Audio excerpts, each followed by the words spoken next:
This is a fascinating story about a couple who left the big city in search of a peaceful life and instead found a great need for the rehabilitation of wild animals, especially South African cats. Len has a vision to create and translate dreams into reality. Mandy has a special way with animals. Together, this husband and wife team have made an important contribution to their community. Our three adventurers, Gabi from Germany, Kezia from Kenya, and Casilla from Brazil, see an excellent example of how tourism can benefit the environment. A wildlife hospital is funded through tourist entrance fees. This is not only a tourist facility, but a place of awareness, education, and rehabilitation. A place that shows people the plight of the African cats and plans for helping them.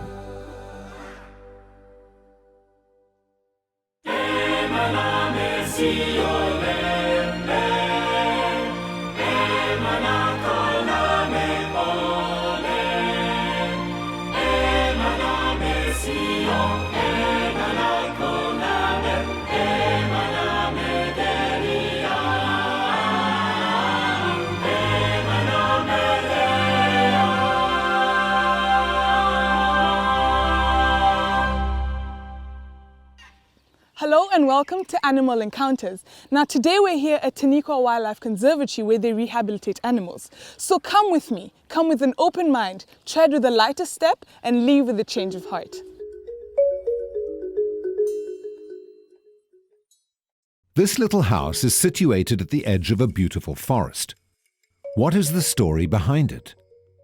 I lived in this for a whole year while constructing Tanekwa, where there was no water or electricity or even a road to get here. The property was completely overgrown with exotic wattle, which we had to remove. And it took us roughly 12 months to remove the wattle and build the house which we now live in. In 2002, Len and Mandy Freeman uprooted their lives in the South African province of KwaZulu-Natal to move to the beautiful garden route seaside town of Plettenberg Bay. Living in Natal, we had a couple of businesses. I had a very active, busy orchid nursery, cut flowers, and we had a little factory that we ran 24 hours a day, making garden products, and that got over the top and got to me. And also, the pollution back in Natal was a little bit too much for me. And then I discovered that I had cancer, and decided that we needed to get out of Natal to somewhat a more serene, quiet life. And unfortunately it has been anything but, because we've had to put all of this together now, and now we work with animals in rehab. So it's been quite a shock to come down and hopefully have a quiet life, and I now work 7 days a week, 12 hours a day. Len and Mandy realized that there was a great need in the area for a fully functioning wildlife rehabilitation center. The ever-growing human population was placing a heavy toll on wildlife populations and the environment. In the early days, the Freemans funded all the rehabilitation costs, but it quickly became evident that a sustainable source of income was needed in order to support the ongoing costs of the rehabilitation center. This challenge, together with the deep-seated knowledge that education is the most powerful tool for change, led to the concept of the Awareness Center being born. The whole idea of Tanekwa as an operation running with tourism is to raise funds for rehabilitation of cats in the wild, such as leopard and caracal. We do about 35,000 people a year through Tanekwa. That sponsors our hospital and our rehab facilities. I think one of the questions is always why you have animals in captivity, and I think it's important to say that animals belong in the wild, but for a lot of people they don't have the opportunity to see the animals in the wild. So by coming to a centre like this and seeing animals that are bred in captivity, so they're happy being in a relatively small area, but people can see how beautiful they are. That gives them the opportunity to be inspired to work with conservation. And it's the same with our leopard. The whole purpose of him being here is to give the opportunity to tell people why leopards are disappearing from our wild, and to give them the opportunity to learn about organizations like the Landmark Foundation that's doing a lot of work with leopards in the wild. So the whole purpose of Taniqua is to give people the opportunity to see the animals and then learn about ways in which we as individuals living in South Africa can contribute to keeping them in the wild and keeping their numbers up. So an animal like Tandy here is very happy in captivity, but she belongs in the wild, and that's our ambition with all of our animals that come in rehabilitation, is to get them back in the wild as soon as possible. So the work that we do on the rehabilitation side is not seen by the public, because it's very important that the animals remain wild and so that they can go back and live a normal life in the wild.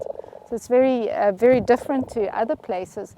We have two different facilities. One, the place where people come and see the animals, and then out of sight is our rehabilitation center, which you're going to see a little bit later. Chaka and Tandy came to us at 2 days old. What happened was that the mother gave birth to 4 cubs. One died very soon after birth, and the second one died, I think, on the second day. And then the breeder brought these 2 through to us to try and resuscitate and keep alive.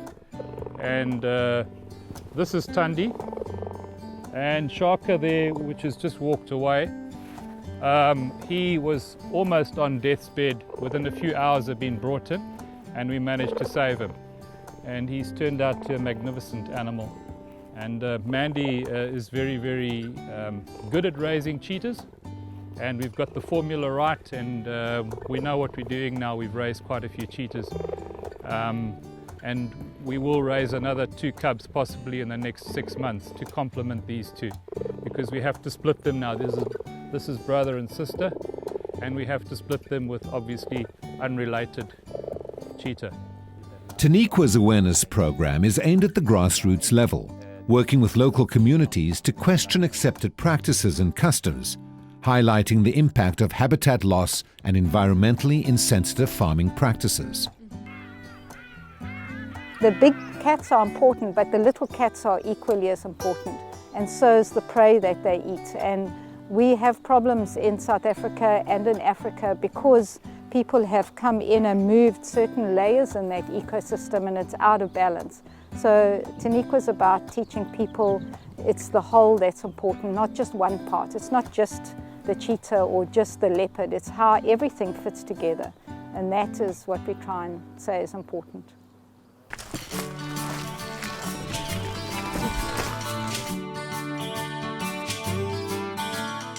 Right here where we're going to start, especially with these cats, which are quite a confusion to anybody, because this is an African wildcat we're going to see. So remember, African wildcats are considered as house cats, as simple as that. But here inside, we're going to see a male and a female, which is a purebred of an African wildcat. So it's like the little kitty. It's same as a house cat, as you know. Yeah, what I wanted to say is that looks extremely similar to the Extremely similar, if especially I see, I'm going to start. especially a female is same as a house cat, but the males are a little bit bigger with long legs. But what you gotta witness me as you see them inside, you gotta believe what the wildcat is. Okay, we're going to go inside and meet with the African wildcats. So let's see a purebred species. Can you come in? You just gotta make a little bit of a group here. They go for anything from small to medium-sized mammals. We're talking about anything up to same size as they are. Like we talk about Cape hares, rabbits. They can catch birds and mice and rodents and rats. But a medium-sized mammal is mainly up to anything same size as they are, which lead to persecution, because if you think of a lamb of the sheep, a lamb of the sheep is same size as they are, especially the male. That's where persecution comes from. That's why we keep the cats here, which are very much important. As they here, they're more like special ambassadors from the wild, which we mainly work with them to change people's perception. So for us, we are the voice of the predator. For them, they are for displaying, to see how beautiful they are. How would you feel just persecute them without a specific reason, instead of protecting your lifestyles? So protective measures at this point, we're working out them we are at about 11th hour, where we work out to say protective measures of livestock are important because that's where we try to break the friction between a human and the wildlife. We're talking about protective collars and Anatolian guide dogs, those Turkish bred which are quite big, mainly used for intimidations. A collar is even a protection and intimidation because if a predator tries to grab on the throat and fail, he's scared thereafter. Because remember, predators, especially cats, are going for throating when they kill or in the neck. If the sheep wear the collar, they're not attacked by leopards. So and one collar costs like R2.50. So that's what he is explaining. That's a project there. I don't know whether they have invented the collar. Yeah, I think actually. One of the most compromised cats on the garden route in the whole of Africa is your caracal.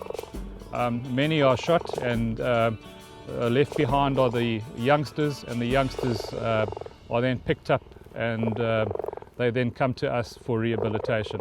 You stand Good firm, for them. Yeah. as tall as you are, you Yeah. not go down because remember, Yeah. kids are considered as prey. Yeah. That's what we believe. Uh-huh. Even the predator believes that Yeah. this is a prey. So don't look into you the eyes. can't Can't look to look their in. eyes. Mhm. You glance away quickly. Because Okay. if you get Connect hold of the the eyes. eyes, Someone it's has a to give challenge. up. Now Yeah, it means it's you a invite challenge. him to play with you, or you can pounce on him and start. He's not trusting you because you're facing him. Yeah. But Sinjin is doing well with his son inside here. In a way, they together. Tsotsi has been hand-read here at Taniqua, which is giving me a little bit of a cattle now. In a way, that's where you can feel the fur of that cat. Don't cut that cable, Tsotsi. Leave it, lift it up a little bit. Yeah, but he's not going to chew it. But if it's a toy, yes, he's going to take it. So these caracals, if you look at the behavior, they're very tamed now. That's why you can think of a question of how will you introduce this cat in the wild? There is no way. That's why their future maybe may end up to breeding facility or wherever they protected, but not protect completely in the wild. No, it's the same procedures we follow. We should stand up upright and make sure that we're not crouching down. Remember that the servals are the cats which were mainly hunted for their skins, their fur. Yeah, they were hunted for her fur because the fur is beautiful. It's more like striped and spotted, which is the cat which has got a lot of spotted pattern. Like the ears are quite big, very attractive. Naturally with echolocation of the ear, they can echoing any noise from the airwaves.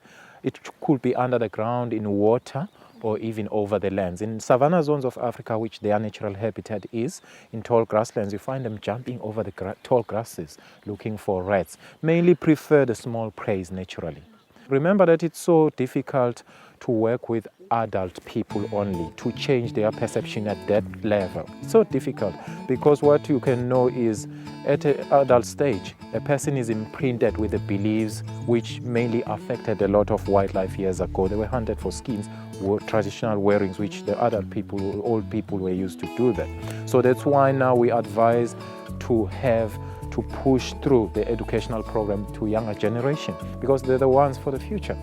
So now if you create a change now, a kid will grow informed and knowing about the wildlife from now on. At the end, that kid, it means at that stage where they are adult, none of their young generation will do these bad practices affecting the wildlife. We also do penguin rehabilitation, which is quite intensive. We do about 65 to 70 birds a year. And the African penguin now is on CITES 1 and highly endangered, and we hope that we can contribute to putting them back in the wild and to sustain their numbers. And what happens with the babies is that they leave the nest and they go out into the sea, and through overfishing they have to swim further to find their food, and they get caught in the very strong currents, and then they get washed out of where they were. So he either was born around Cape Town area or Port Elizabeth, which is very far from here. So if he lands on our beaches, he'll basically die because there's no colony here for him to be with. The leopard came in at about 7 weeks old. He was a hand-raised leopard from a person in Bloemfontein. Leopard are bred in captivity all over Africa and then released and also sold to zoos and areas where there are leopard that are necessary to go back in the wild. And Zwelaki came to us, and we've been working with Zwelaki now for a long time. And everybody said, well, you wouldn't get near him after 6 months, maximum a year. Zwelaki is extremely tame, and we walk him very regularly, and he really enjoys the company of us as human beings. The authorities and people that know leopard tell us that it's impossible. As time goes, he's going to get more and more ferocious and vicious, and he's gone the other way.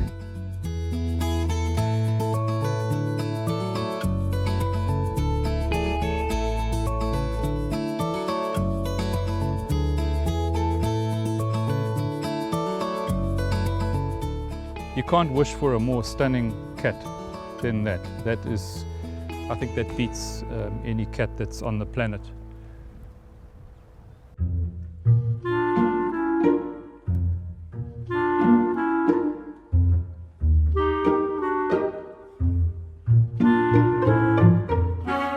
When we saw those beautiful marabous with those big gentle eyes, we couldn't resist it. So we decided we had to get Earl.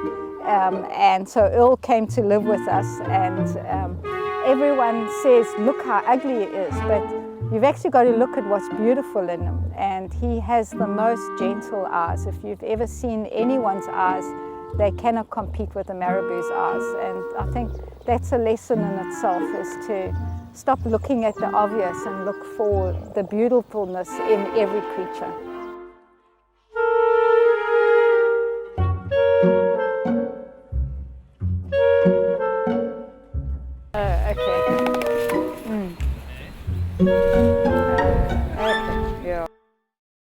Okay, well, this is our hospital, and you can see it's pretty much flexible because we have any kind of animal coming in, from that tiny little bird to a caracal to a buck to a bush pig. So we have to have it as flexible as possible, and then as the animal comes in, decide what to do with it. So we fully equipped here. Every animal gets a sheet, and the first 3 days is always the critical time. So in the hospital, the stabilizing of the animals, we spend a lot of time and care to get them stable, and then after the 3 days, if they've pulled through, then they go on to the longer term rehabilitation. So all their medication, whatever we feed them, what they weigh when they come in, all their injuries gets recorded. And we do penguins as well, so we do some marine rehabilitation, and they're endangered species. So all that information gets collated and sent off for research purposes, what kind of worms we find in them, what their problems are, what the diseases they have. So I'll just show you in this side. You can see of course, emergencies always happen 10 o'clock at night, or on a weekend. So this is Tracy. She's our senior animal keeper. Say hello, Tracy. Okay, well, you got a. Is it Z? Z. Yeah. Okay. Yes. Okay. So we have that is a little pulse syringe. Sometimes we get things like porcupines, and of course porcupines are. You can go if you need to go. So basically we do all the intensive work in here, and then from there then we move them out to enclosures. Now it's very important with animals that are under rehabilitation to keep them away from the public. So the enclosures we have, people don't get to see them, and we give them minimum kind of treatment and attention. Yeah. So at the moment we have 7 caracals in rehabilitation, which you don't really see. But we're going to see 2 little ones that came in yesterday. Yesterday I drove to Swellendam, and we'll see later 2 little caracal cubs that arrived there, 1.3 kilograms each. And those now we have to raise to adulthood and then try and release them back in the wild. And that is a big problem for us. So the babies are there, they came in yesterday. What we're going to do with these cats now, they're in here to stabilize, and then they're going to go into a large enclosure.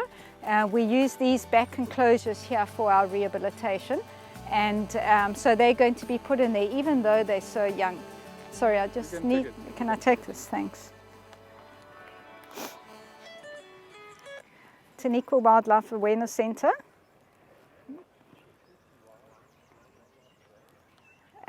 Does it look injured at all? Oh, okay. And is it under some bush? Okay. Okay, so we can actually get to it. Okay, what I'm going to do is I'm going to send our vehicle out there, and we will come along with a travel box, and we'll have a look at it and see if necessary we'll have to bring it back to the hospital. Okay, thanks a lot. We'll be there in about 10 minutes. Thanks. Okay, bye. I'm sorry, I'm going to have to... Just tell us, what was the call about? Yeah, okay, basically there's a porcupine that's been caught in a trap, and he looks like he's injured. It looks like the leg is broken, and so we're going to have to go out there and assess it. And we actually got one in about 2 weeks ago. It wasn't in a trap, but its back was broken from running across the road and being knocked over. But this one, it seems like the leg's broken, so we're going to need to go out there and bring it back here. How often do you get these emergency calls? Well, last month we had 17 animals that came in, from penguins to the porcupine to little birds. So we're getting them all throughout the day, and sometimes even at night.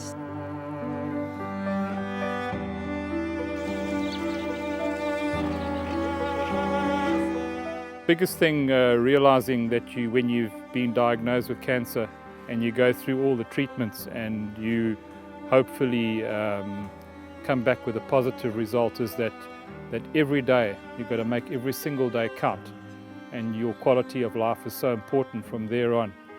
But what it does to you, it makes you very intolerant of issues around you. So I've had to adapt very with long-term goals, and hopefully can keep it in remission.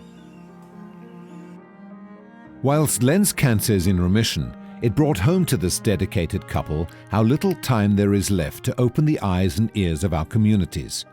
For some species, we are the last generation who can make a difference. I was impressed by the compassion that drives the care that this couple have for the animals and their environment. They truly have an empathy that is not only rare, but which they put into practice. It was a real motivation for me to care more and do more. Sometimes our traditions and culture negatively affect the nature around us. Some traditions actually make sense, but where they clash with the environment, we need to question these traditions and ask ourselves if this is something we need in our lives. Let's make a new start and only follow traditions that'll help save our fragile planet. I think that if we understand that nature and the animals are the result of a divine creator's amazing design, we might have more respect for them.